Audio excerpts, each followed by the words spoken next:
Welcome back, Mr. Goodberry. The First Star Logistics studio is fully equipped and ready to record.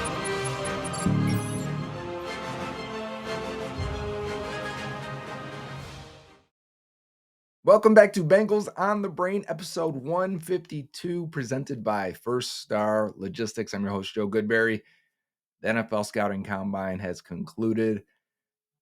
Big chapter in the offseason, big moment, big event, right? It really sets the stage and puts the draft. The Senior Bowl kicks it off, but then the Combine, it ramps it because the next week we're looking at free agency. It's March. I can see the grass outside for the first time in months, so I'm excited.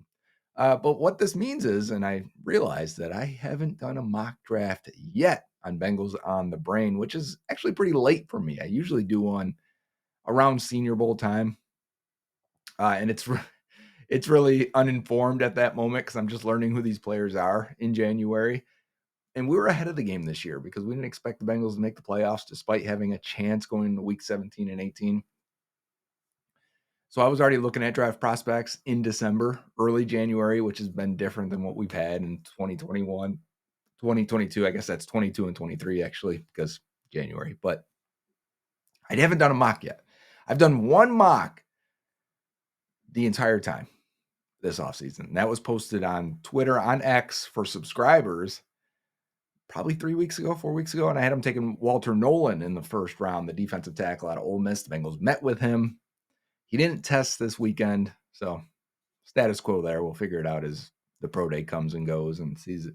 He looks like an elite athlete. I expect him to, when he does test, to show that.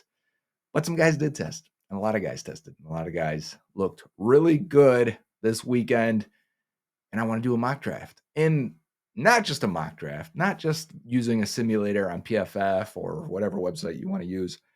Every year I partner up with fanspeak.com because they allow me to upload a draft board for everyone to use. So you guys can all jump on fanspeak.com, go to their on the clock simulator and pick the Goodberry board. It's a consensus board.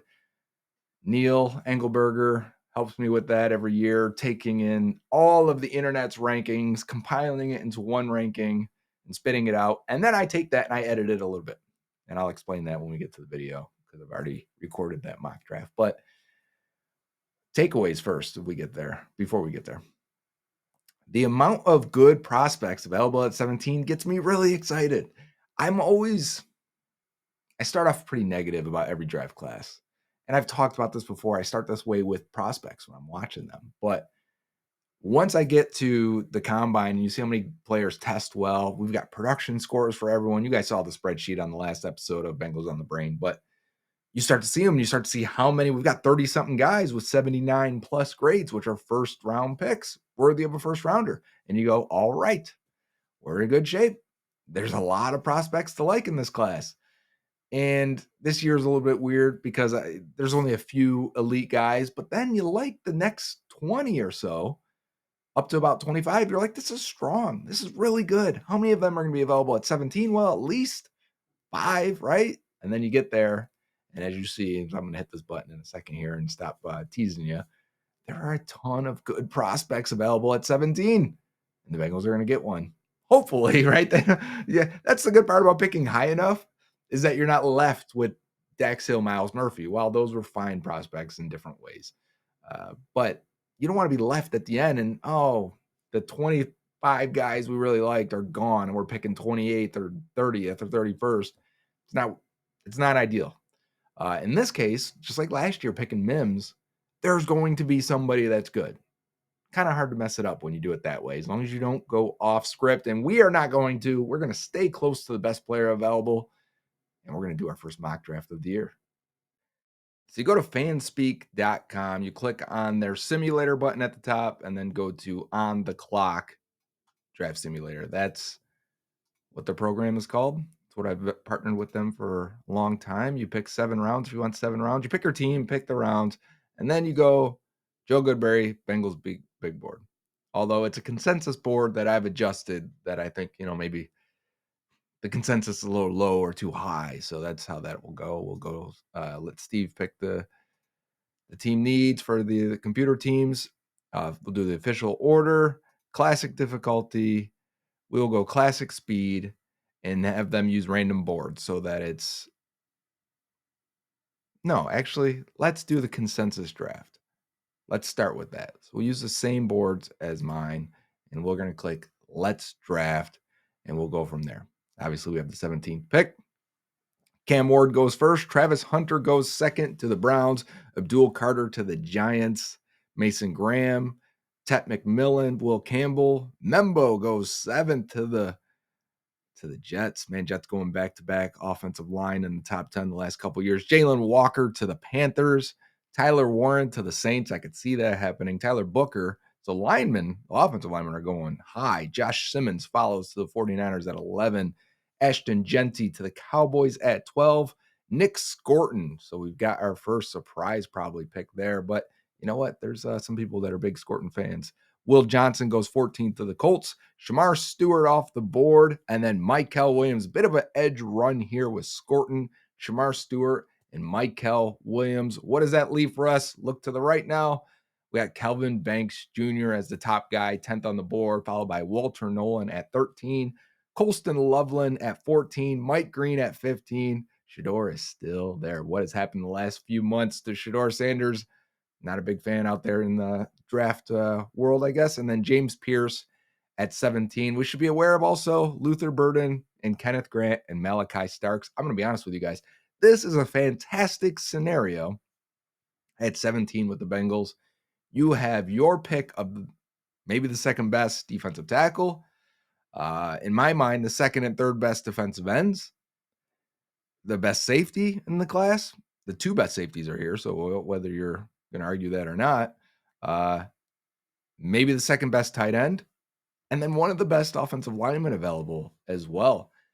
This would be a dream scenario for the Bengals. This is a scenario where I'm like, hey, we'll trade back. I'll go back to 20 because I still think if I ended up with Banks, Nolan, Loveland, Green, or Pierce, I'm in good shape, right? That's 5 guys. So if we're sitting at 17, let someone pick 17, 18, 19, and we go to 20, there should be 2 left. I say this is a trade back scenario. This is a great scenario. This lays it out. There's a lot of good prospects available for the Bengals at 17. Let me facilitate a trade real quick. Trade accepted from the Broncos to move down to 20. The next few picks are Kenneth Grant, Shedeur Sanders, Mike Green. I think we're in good shape here. I think, in my opinion, do I want James Pierce or Walter Nolan is what it's coming down here, or Kelvin Banks? I mean, honestly, I couldn't get mad if they wanted to go that direction. To me, if it was me picking between the two, I would go with James Pierce, and I would say I like the defensive tackle class later. Let's go with this. I know he's got some concerns with being a bit of a hardhead. That's the reports coming out of the combine, but at the same time, that doesn't bother me too much if he's a really good player. That's young, productive, checks every single box that we're looking for. I'm going James Pierce after a mini trade back here at pick 20. This gives us an extra 4th round pick in the draft, which honestly, I think the Bengals need that. That could be a tight end, a running back, a guard. So I'm really excited about getting an edge in the 1st round here. Going into round 2, we're getting some trade offers. I'm not there yet. I'm going to decline trades until we get there. And then click start on this round and see how it goes. But at this point now, I would like to get a D tackle. I'd like to get a guard, right? We may not like getting there and saying, man, we should have taken that D tackle earlier. We should have did this. We should have did that, whatever the case may be. We've got a weird situation here. Okay. Look at the top of this. Malachi Starks and Nick Emanwari are still there. Emanwari is more of a strong safety. Malachi has played free, has played nickel. Somehow still being there, 24th. Actually, Daniel Jeremiah did not have him in his 1st round. I think it was DJ. Didn't have him in his 1st round either in his last mock. So maybe that's not too crazy. But, man, seeing both safeties here, nobody taking the safeties, I would be in favor. Let's say they weren't there. I'd be in favor of Donovan Jackson. I think Tyleik Williams is very good. Even if he's just a run defender, I'm into it. I'm into Azrae Thomas as well at corner. And then you got Xavier Watts, another safety. I think we're in a good situation here picking at the top of this. Now, clearly to me, I'm like, yeah, take Malachi Starks. I just want a stud. Did I want to take a guard? Sure. Did I want to take a defensive tackle? Sure. But you're going to tell me you're not going to take one of the guys here that's one of the youngest players that from a big time program that's had a great 2023. 2024 is more of we wish he made more plays. We wish the Georgia didn't move him around as much. It showed his versatility, but probably hindered his ability to make plays out there, right? So we'll see how this third round goes here. Can we get a guard now? Can we get a defensive tackle? This is why you go into free agency and spend for a defensive tackle as well. We're kind of doing this without the benefit of free agency, without knowing how that happened or how it would go. And the hard part is a guy like Winston and Makuba, two safeties I really like in round 3 are still there. That makes it pretty hard to go back and say, hey, maybe you shouldn't take a safety in round 2. Maybe that's why teams didn't take safeties in the first and second round in this draft, because it's a decently strong safety class. You get Andrew Makuba in the third round, I'm in. But I'm gonna tell you what, you give me Tate Ratledge at this point, and I'm in as well. So you get a starting guard there. Go look at the defensive tackles really quick. Aeneas Peebles could be that athletic interior penetrator that the Bengals do not have. I really like CJ West, but is that redundant with McKinley Jackson? And would he be there in another round? I think there's a chance for that. Because if we don't go that way at D tackle, it starts to get a bit. Yeah, there's not too many guys. I'm interested in Elijah Roberts as a pass rusher. Farmer's got a lot of size. So it really comes down to me for Peebles. I'd be interested in Roberts and then CJ West. Man, you better. And Robinson's interesting. Riley Mills is interesting. We're talking 5th round or so. Those are just depth players at that point. Let's see the offensive line real quick. Emory Jones at the top. Guard, Tate Ratledge, Charles Grant, Miles Frazier, Jalen Rivers is interesting. Luke Kandra from Cincinnati is interesting. So there's more guards here than I thought. Not much there at center. So I want to see what edges are here just in case we would have. I want to know what if we would have went in a different direction in the first round. No, I think the edges are pretty picked over at that point. So I'm okay with that. The defensive tackles are picked over in a lot of ways at this point as well. So that was definitely the run. I think the league felt that the defensive line class was strong, and we're going to go in that direction. Let's see if there's any linebackers here that we really like. Demetrius Knight, Chris Paul, Barrett Carter. I think the Bengals met with him. Danny Stutzman, I'm interested in. Maybe that's the next round. Jack Kaiser, Cody Simon, Jay Higgins. So I think we can wait until the 4th, 5th round on a linebacker. And at tight end, I think the surprise pick for us at tight end that could happen is Gunnar Helm at this spot. Do I love it? I don't. I'd love to go in a different direction, but I kind of understand it. The class really falls off a little bit here, although I'm interested in Oronde Gadsden as a wide receiver to tight end convert. I think if they want a blocker, it might be Gunnar Helm in this situation. But you know what? I'm going to stay with Georgia and stay with the big guys and say with, a 3rd round guard can end up being a very good starter for you. And we're going Tate Ratledge in the 3rd round. I know some of you were getting concerned there as I started looking around other positions like, hey, you better take Tate Ratledge at that spot. So we're going SEC, James Pierce, Malachi Starks, Tate Ratledge. I think so far we're killing this.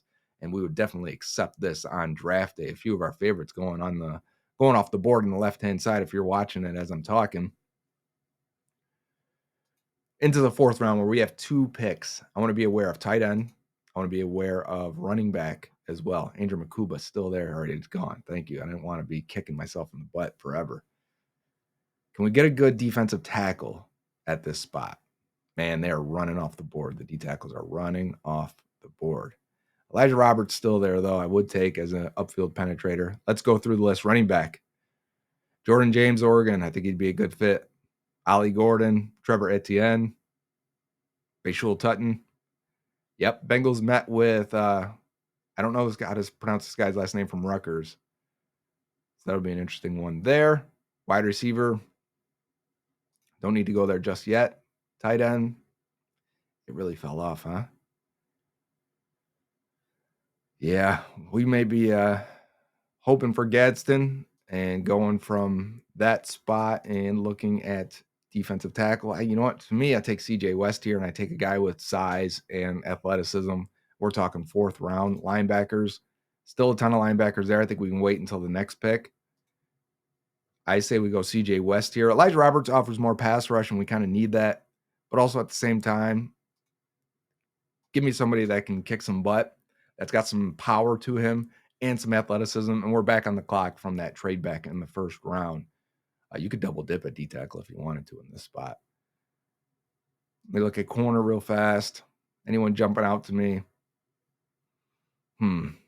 No one that I would rather have over Josh Newton and DJ Ivy, to be honest with you. So I'm going to skip that for now. Can we go back to guard? Is there another one? Jalen Rivers, I would take. Luke Handra, I would take. Tight end really dropped off for me. It's going to be Arante Getson in the 5th if we can do it, which means we need to go linebacker now if we're going to skip. And I'd be honest with you, it's hard because I would take a lot of these guys. I would take Knight, Stutson. I would take Simon, Kaiser, Jay Higgins. So I might as well wait till the 5th there and just say, you know what, if Gadsden's not there, whatever. And go with like another guard or another defensive tackle here, right? Just load up on the defensive line. What about another edge? What would the Eagles do, right? They would just keep going off the best player available and being near the top, which is linebacker here. Jalen Noel, I think the Bengals met with him as well. Jordan Phillips is interesting. Farmer is interesting.